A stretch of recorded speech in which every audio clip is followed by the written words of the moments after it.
Bapak Ibu yang dikasihi Tuhan, puji nama Tuhan. Saat ini kita akan mulaikan ibadah kategorikal ministry. Saya mengajak Bapak Ibu sekalian, mari sama-sama kita berdoa. Terima kasih Bapakku yang baik.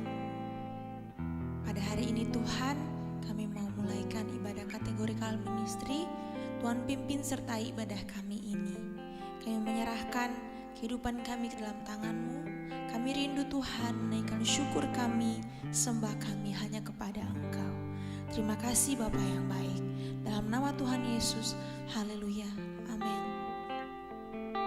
Engkaulah gembala kami yang baik, yang selalu menuntun kehidupan kami. Bapa yang selalu menyertai kami. Terima kasih Tuhan.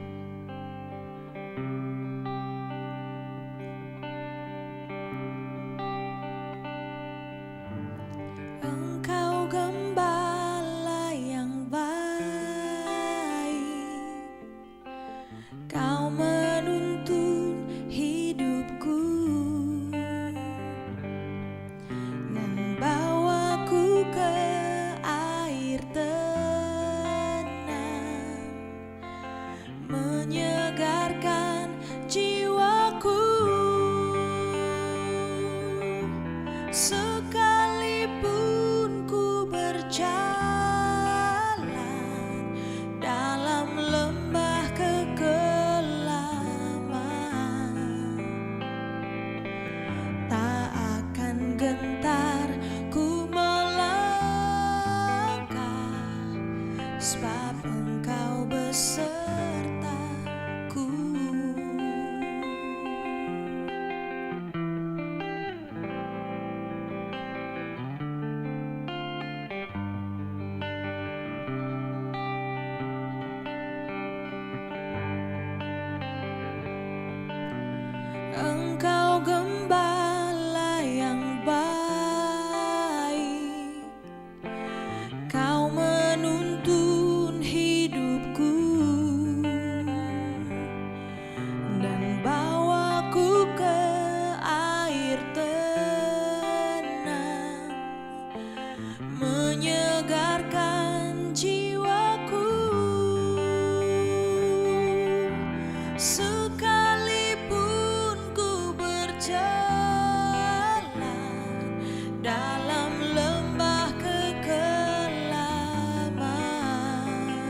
Engkau besertaku,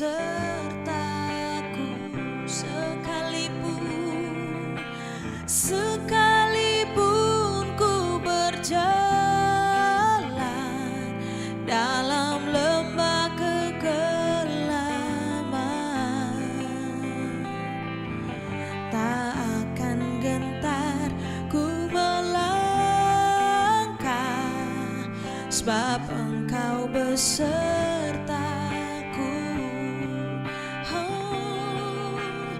Sekalipun ku berjalan dalam lembah kekelaman, tak akan gentar ku melangkah, sebab Engkau besertaku. Tak akan gentar ku melangkah, sebab Engkau besertaku. Tak akan gentar ku melangkah, sebab Engkau besertaku. Shalom, selamat malam jemaat Tuhan yang dikasihi oleh Tuhan. Kita bersyukur saat malam hari ini kita masih diberi kesempatan untuk kita bisa mengikuti ibadah KKR ini, dan kita akan berdoa untuk memulai firman Tuhan. Terima kasih Bapa di surga untuk kesempatan ini. Kami bersyukur Tuhan sebab kami tahu Tuhan baik. Terima kasih untuk kesempatan ibadah yang Tuhan berikan dalam kehidupan kami. Kiranya kami bisa mengikuti ibadah ini dan kami bisa merenungkan firman Tuhan, kami bisa melakukannya di dalam kehidupan kami. Terima kasih Bapak. Berdoa untuk jemaat-Mu yang saat ini mengikuti ibadah online ini. Tuhan berkati kehidupan mereka. Tuhan yang menolong, memberikan kesempatan dan juga kekuatan kesehatan untuk bisa mengikuti ibadah ini dengan baik. Terima kasih Bapa di surga, di dalam nama Yesus. Haleluya. Puji Tuhan, kita akan memasuki firman Tuhan yang saya ambil dari Matius pasal yang ke-6 ayat yang ke-12. Matius pasal 6 ayat yang ke-12 saya akan bacakan. Dan ampunilah kami akan kesalahan kami, seperti kami juga mengampuni orang yang bersalah kepada kami. Saya ulangi. Dan ampunilah kami akan kesalahan kami, seperti kami juga mengampuni orang yang bersalah kepada kami. Dua hal utama yang harus kita lakukan sebagai pengikut Tuhan Yesus Kristus, sebagai pengikut Kristus adalah mematuhi perintahnya dan menjauhi larangannya. Keduanya itu wajib. Pembangkangan dari hal tersebut adalah dosa. Dosalah yang menghalangi kita dari kasih karunia Tuhan. Jadi kedua perintah itu wajib dilakukan. Mematuhi perintahnya, menjauhi larangannya. Dan pada saat malam hari ini kita belajar bersama-sama untuk mengerti tentang salah satu perintah Tuhan, yaitu mengampuni.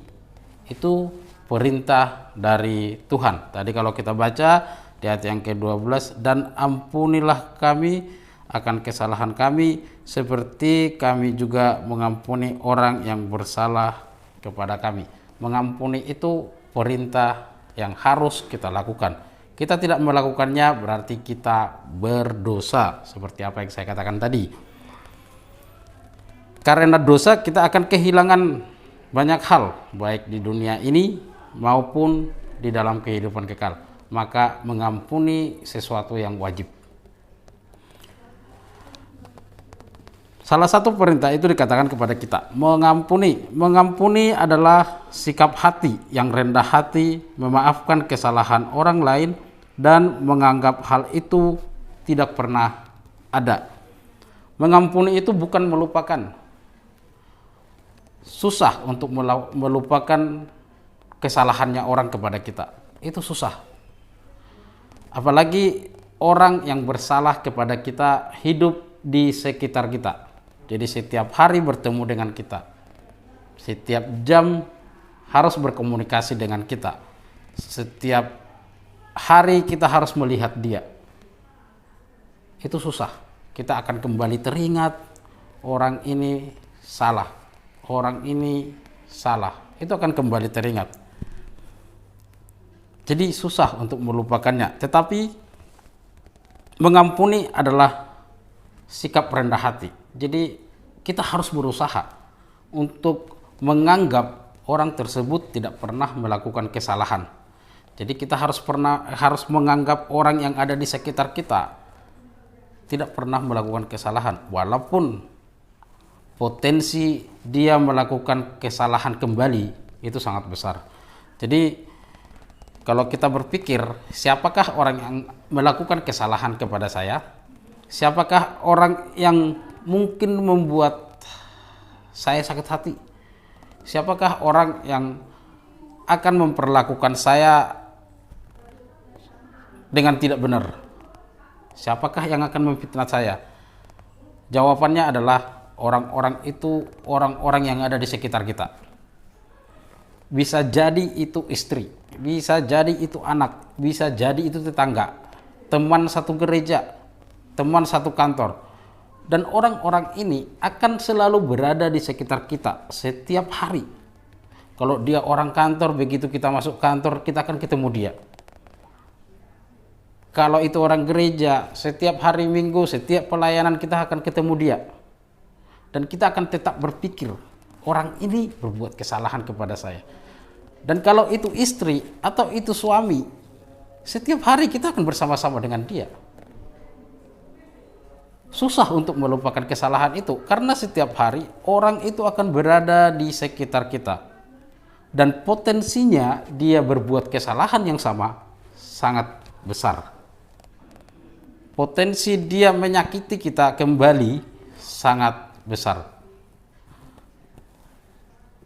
Perlu kerendahan hati untuk bisa menganggap kalau dia itu tidak pernah berbuat salah.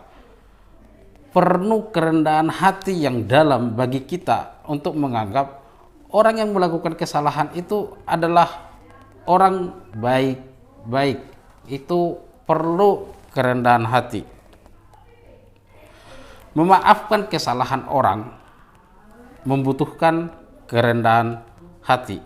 Dan satu lagi, kita tidak bisa melupakannya kesalahan tersebut, tetapi kita dituntut untuk menganggap hal itu tidak pernah terjadi. Lebih susah lagi karena setiap hari orang-orang itu akan berada di sekitar kita. Itu yang pertama yang kita lihat dari mengampuni. Yang kedua, mengampuni berarti membebaskan orang lain dari kesalahannya. Mengampuni itu mengatakan kepada orangnya bahwa kamu tidak melakukan kesalahan kepada saya. Itu penting. Karena membebaskan orang lain dari kesalahannya itu sangat berfaedah buat kita, juga kepada orang tersebut. Kita akan merasa, wow, saya bisa lega, sudah tidak ada masalah dengan dia. Kita akan merasa bahwa kita tidak pernah bermasalah dengan orang di kantor. Kita akan merasa bahwa kita tidak pernah bermasalah dengan orang satu persekutuan, teman pelayanan, mungkin suami, mungkin keluarga dekat. Walaupun dia melakukan kesalahan, pada saat kita memberikan pengampunan, kita harus merasa dia bebas dari kesalahannya. Kita harus membebaskan dia. Kita tidak bisa berulang-ulang kembali mengharapkan maaf dari dia.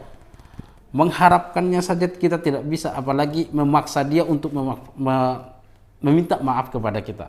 Jadi kita harus merasa dia harus bebas.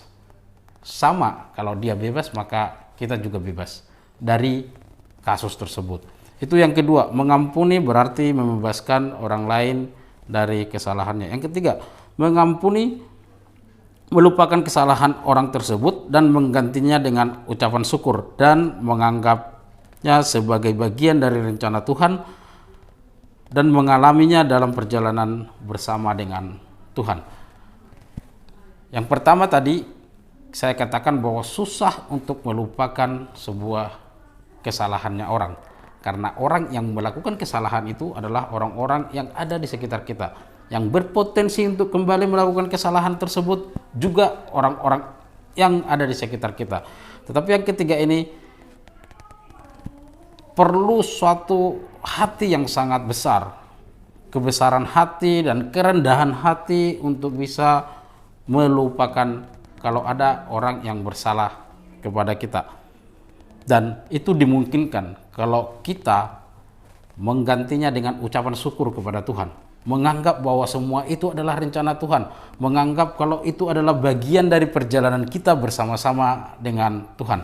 Jadi kalau misalkan ada orang yang bersalah kepada kita, mungkin teman kantor atau lainnya, kita bersyukur, menganggap kalau itu adalah bagian dari perjalanan hidup kita. Kita akan menganggap bahwa kita bersyukur dia ada, menyakiti kita, membuat kita lebih kuat, memfitnah kita, membuat kita lebih tegar. Maka kita bisa melupakan kalau itu adalah sebuah kesalahan.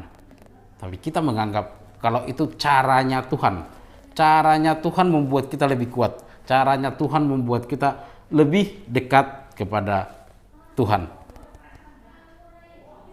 Itu tadi yang bisa kita lihat dari pengampunan. Yang pertama adalah sikap hati yang rendah untuk memaafkan kesalahan orang lain dan menganggap kalau hal itu tidak pernah terjadi. Yang kedua, membebaskan orang lain dari kesalahannya, membiarkan orang tersebut merdeka tanpa ditekan oleh rasa bersalah. Yang ketiga, mengampuni merupakan melupakan kesalahan orang dan menggantinya dengan ucapan syukur. Menganggap kalau hal itu terjadi, kasus-kasus itu terjadi, fitnah yang diberikan orang itu terjadi, itu membuat kita lebih kuat. Dan pada saat kita mengalaminya, kita lebih kuat dalam perjalanan hidup kita bersama-sama dengan Tuhan. Ada banyak ayat yang memperlihatkan betapa pentingnya mengampuni. Kita akan lihat dulu Lukas pasal yang ke-17 ayat 3 dan 4. Jagalah dirimu, jikalau saudaramu berbuat dosa, tegurlah dia, dan jikalau ia menyesal, ampunilah dia. Bahkan jikalau ia berbuat dosa terhadap engkau 7 kali sehari, dan 7 kali ia kembali kepadamu dan berkata, aku menyesal, engkau harus mengampuni dia. Perintah untuk mengampuni di dalam Lukas pasal yang ke-17 adalah memberikan pengampunan kepada orang yang menyesal, bahkan ketika orang tersebut mengulangi kembali kesalahan yang sama.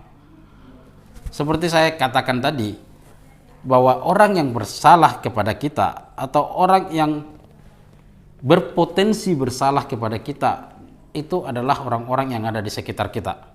Itu orang yang setiap hari kita lihat. Itu orang yang setiap jam, itu orang yang memang benar-benar punya komunikasi dengan kita.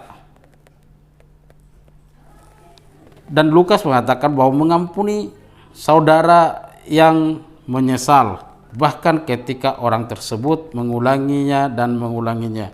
Maka sebenarnya bagi orang Kristen, bagi pengikut Kristus, kalimat tidak ada maaf bagimu itu harusnya tidak pernah ada. Tidak ada pengampunan bagimu, harusnya itu tidak pernah ada. Karena Lukas menuliskan bahwa biarpun dia berulang kali melakukan kesalahan, maka kita harus mengampuni dia. Biarpun dia berulang kali dan bahkan dia tidak menyadari pun kesalahan yang dia lakukan, maka kita juga harus mengampuninya. Itu yang pertama. Yang kedua dituliskan di dalam Markus 11 ayat yang ke-25. Markus 11 ayat yang ke-25. Dan jika kamu berdiri untuk berdoa, ampunilah dahulu sekiranya ada barang sesuatu dalam hatimu terhadap seseorang, supaya juga Bapamu yang di surga mengampuni kesalahan-kesalahanmu. Tetapi jika kamu tidak mengampuni, maka Bapamu yang di surga juga tidak akan mengampuni kesalahanmu. Di dalam Markus pasal yang ke-11 ini, Yesus memerintahkan agar membersihkan hati dengan mengampuni orang yang bersalah kepada kita. Sekiranya ada orang yang bersalah, sebelum berdoa dan memohon sesuatu kepada Allah, maka itu harus dibereskan. Konteksnya adalah orang tersebut belum meminta maaf atau tidak tahu kalau orang tersebut melakukan kesalahan kepada kita. Dalam Markus ini konteksnya orang yang menyakiti kita, tetapi orang tersebut tidak tahu, tidak sadar, atau dia belum mau meminta maaf. Maka kita harus mengampuni dia. Kita harus melepaskan pengampunan kepada dia. Karena pengampunan yang kita berikan berdasarkan kasih Allah. Jadi sebenarnya pengampunan yang kita berikan itu bukan berdasarkan pada kesalahan orang tersebut. Tetapi pengampunan yang kita berikan itu karena kasih Allah. Perbandingannya adalah keselamatan kita. Pada saat kita diampuni oleh Allah dengan memberikan anaknya yang tunggal, maka harusnya kita juga memberikan pengampunan kepada orang lain. Hanya pengampunan. Allah memberikan anaknya yang tunggal untuk mengampuni kita. Kita tidak dituntut memberikan hal-hal yang lain, tetapi dituntut untuk memberikan pengampunan. Markus 11 ini sangat baik untuk kita yang sering dizolimi, sering disakiti oleh orang. Karena orang-orang tersebut belum tentu sadar kalau dia sedang melakukan kesalahan. Maka pada saat kita mendapatkan kasih Allah, mendapatkan pengampunan yang berdasarkan kasih Allah, maka kita bisa memberikan pengampunan kepada mereka walaupun mereka belum menyadari sudah menyakiti kita. Itu yang kedua. Yang ketiga, di Kolose pasal yang ketiga ayat yang ke-13. Di dalam surat Kolose ini Paulus mengajarkan kepada jemaat di Kolose agar mereka mengampuni orang yang menyimpan dendam dan kebencian. Di dalam dunia kekristenan tidak ada yang namanya membalas dendam, membalas kejahatan dengan kejahatan. Itu tidak ada. Yang ada adalah membalas kejahatan dengan kebaikan. Maka pintunya untuk bisa membalas kejahatan dengan kebaikan adalah kita mengampuni orang tersebut. Orang tersebut dendam, orang tersebut sakit hati kepada kita dan kita tidak pernah menyadarinya. Kita harus mengampuni orang tersebut. Atau kita kemudian disakiti dan kita memendam sesuatu yang merugikan kita, tetapi kemudian kita harus memberikan pengampunan terhadap orang tersebut, maka hati kita bisa bersih. Paulus mengatakan kepada jemaat di Kolose untuk mengampuni orang-orang yang pendendam, karena pada dasarnya dunia kekristenan tidak pernah mengenal balas dendam. Bahkan untuk dendam saja tidak boleh, apalagi menyalurkannya dengan membalas kejahatan orang lain. Itu yang katakan oleh Paulus kepada jemaat di Kolose. Ada lagi juga kita lihat di Efesus pasal yang ke-30, perintah kepada jemaat Efesus adalah saling mengampuni. Jadi kalau tadi kita baca kita mengampuni orang lain, Paulus mengatakan kepada jemaat di Efesus untuk saling mengampuni. Bagaimana satu yang berbuat salah mengampuni yang satu, satu yang merasa disakiti mengampuni yang satu, maka akan kelihatan bahwa jemaat itu jemaat yang bersatu, jemaat yang tidak menyimpan dendam, jemaat yang bisa mengasihi orang lain, dan jemaat yang bisa melepaskan pengampunan kepada sesama jemaat. Itu yang dikatakan oleh Alkitab dan banyak lagi. Mengapa penting mengampuni? Begitu pentingnya mengampuni sehingga di Matius pasal yang ke-6 ini kata mengampuni, diampuni untuk mendapatkan pengampunan dituliskan oleh Matius. Begitu penting, karena kalau kita pikirkan secara pemikiran real kita bahwa Tuhan datang untuk mengampuni dosa manusia. Anak manusia datang untuk mengampuni dosa manusia. Dan di sini dikatakan kalau kita mendapatkan pengampunan sama seperti kita mengampuni orang yang bersalah kepada kita. Maka pada saat kita mau diampuni, kita harus memberikan pengampunan dulu kepada orang yang melakukan kesalahan kepada kita, termasuk tadi di dalamnya yang adalah orang-orang yang ada di sekitar kita dan kita tahu orangnya, termasuk juga di dalamnya orang-orang yang kita tahu orangnya tapi belum meminta maaf atau misalkan belum mau mengakui kesalahannya, termasuk juga orang-orang yang tidak pernah tahu kalau dia melakukan kesalahan kepada kita. Makanya ada 3 oknum. Yang pertama adalah orang yang tahu dan kita tahu dia dan dia juga menyadari dia salah, kita memberikan pengampunan. Dan yang kedua adalah orang yang melakukan kesalahan tetapi tidak mau atau belum meminta maaf kepada kita. Dan yang ketiga adalah orang yang memang tidak tahu dia sudah melakukan kesalahan, dia sudah menyakiti kita. Kita harus tetap memberikan pengampunan kepada mereka. Karena apa? Yang pertama, kalau tidak mengampuni, maka dosa dan kesalahan kita tidak diampuni. Kalau tidak mengampuni, dosa dan kesalahan kita tidak diampuni. Konsekuensinya, apabila kita tidak diampuni, maka sia-sialah kekristenan kita. Karena Tuhan datang untuk mengampuni kita, untuk mengampuni dosa kita. Jadi sangat penting mengampuni orang lain, itu sangat penting. urusannya dengan keselamatan kita. Kalau tidak mengampuni, maka orang tersebut akan hidup di dalam kegelapan. Coba dibuka di dalam 1 Yohanes pasal yang kedua ayat 9 sampai 11. Itu yang pertama. Yang kedua, tidak memiliki kehidupan kekal. Itu diteruskan di dalam 1 Yohanes pasal yang ketiga ayat yang ke-15. Dan Alkitab juga menuliskan, kalau kita tidak mengampuni orang lain, maka kita menyimpan kebencian. Kita menyimpan rasa benci, dan membenci itu sama dengan membunuh. Seorang pembunuh tidak ada tempat di kehidupan kekal. Itu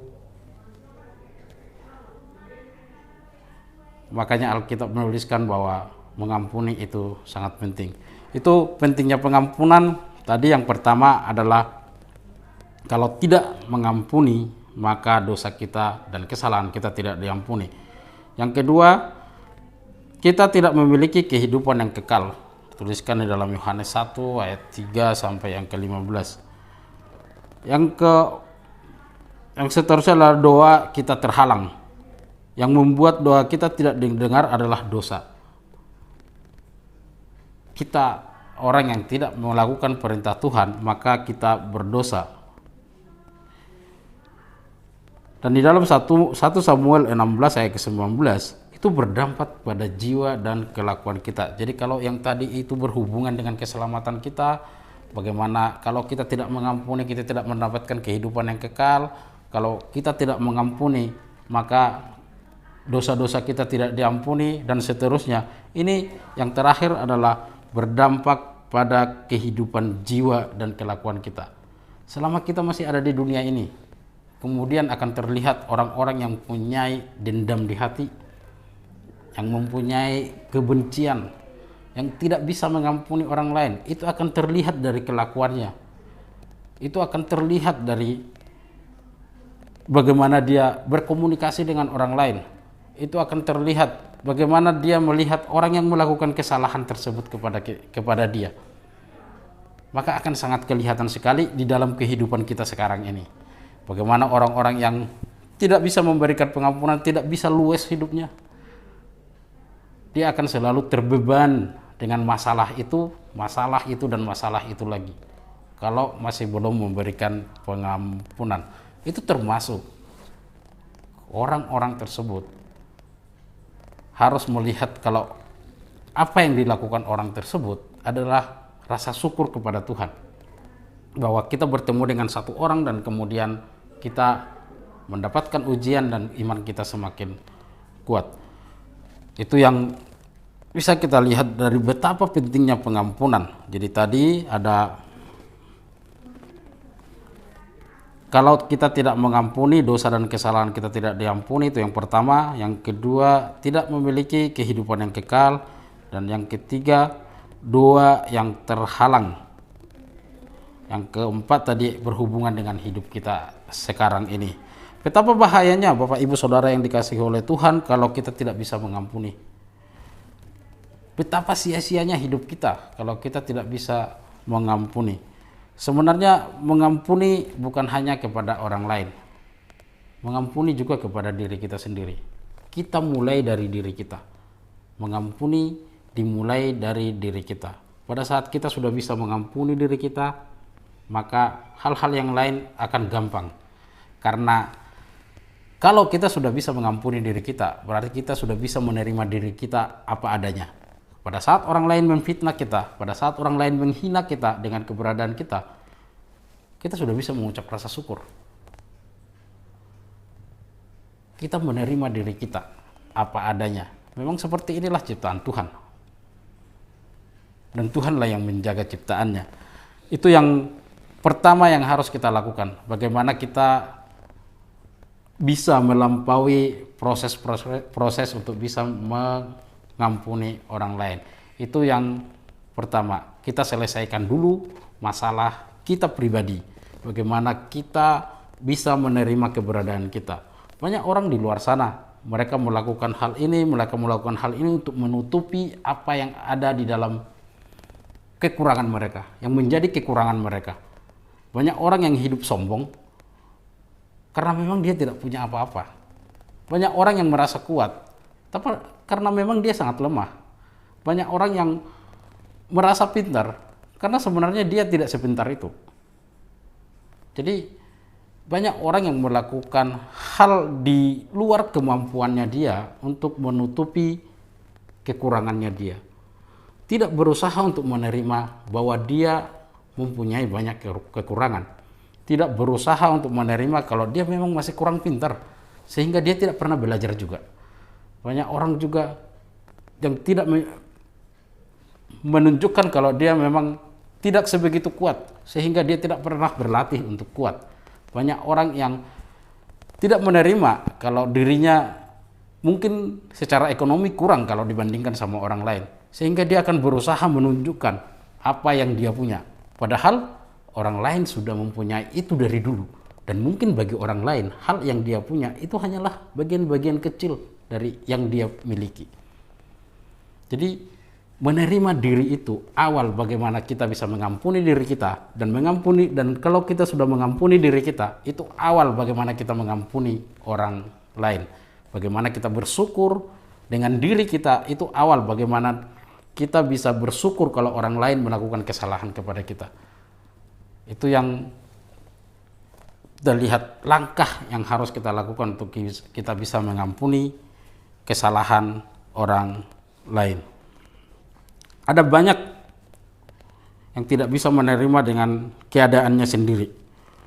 Protes kepada Tuhan, protes kepada keadaan, dan hal ini disembunyikan di dalam dirinya sendiri. Kekurangan-kekurangannya itu tidak dia rubah, tetapi dia berusaha menutupi dengan berlaku seolah-olah bahwa dia bisa. Itu yang dilakukan oleh orang-orang sekarang. Entah itu di gereja, entah itu di dunia sekuler dan lain sebagainya. Kita lihat berbagai kasus yang bermunculan, orang-orang pajang kekayaan di sosmed, orang-orang pajang apa yang dia lakukan di sosmed. Itu banyak sekali. Tetapi benarkah seperti itu? Mungkin benar, ada yang kaya benar-benar kaya, ada yang kuat benar-benar kuat, ada yang lemah, tapi kemudian menutupi dengan menunjukkan kalau dia kuat itu baru salah. Ada yang secara ekonomi memang tidak mampu, tetapi berusaha menunjukkan orang-orang, menunjukkan apa yang dia miliki, sampai kemudian foto di mobilnya orang dan lain sebagainya. Itu terjadi. Itulah yang kemudian orang-orang yang tidak bisa menerima dirinya sendiri. Perlu pertolongan Tuhan untuk bisa menerima diri sendiri. Karena tidak ada orang yang misalkan pengen hidup miskin, itu tidak ada. Pengen menjadi orang yang lemah, itu tidak ada. Semua pengen kuat, semua pengen kaya, semua pengen ganteng, semua pengen cantik. Tetapi pada saat dia bisa menerima kalau dirinya itu ciptaan Tuhan, maka dia cantik, dia kaya, dan dia kuat. Sore ini kiranya Roh Kudus menolong kita agar kita bisa mengampuni. Kita sudah tahu caranya. Kita harus menerima diri kita dulu. Pada saat kita menerima diri kita bisa tahu kalau kita ini ciptaan Tuhan dan kita kuat di dalam Tuhan, kita kaya di dalam Tuhan, maka kita sudah bisa menerima diri kita, dan itu awal yang penting untuk bisa menerima orang lain. Pada saat kita sudah bisa menerima orang lain, itu akan menjadi ucapan syukur. Orang tersebut ada di sekitar kita. Dan pada saat dia melakukan kesalahan, kita akan bisa menerimanya. Menerima kalau orang tersebut adalah ciptaan Tuhan yang bisa berdosa, dan kemudian kita bisa hidup walaupun dia berpotensi untuk melakukan kesalahan yang sama atau kesalahan yang lain. Mengampuni orang lain dan mengampuni diri sendiri menjadi kunci untuk kita bisa diampuni oleh Tuhan. Puji Tuhan, kita berdoa. Terima kasih Bapa di sorga untuk malam hari ini. Kiranya Tuhan yang terus mengajar kami, Tuhan yang terus menolong kami untuk kami bisa semakin kuat sehingga kami bisa mengampuni orang lain, untuk kami bisa semakin melihat bahwa Tuhan ada bersama-sama kami, untuk kami bisa mengampuni orang lain. Dan Tuhan tolong kami untuk kami bisa menjadi orang-orang yang bisa menerima diri kami sebagaimana Tuhan menciptakan kami. Di dalam nama Yesus kami berdoa. Amin.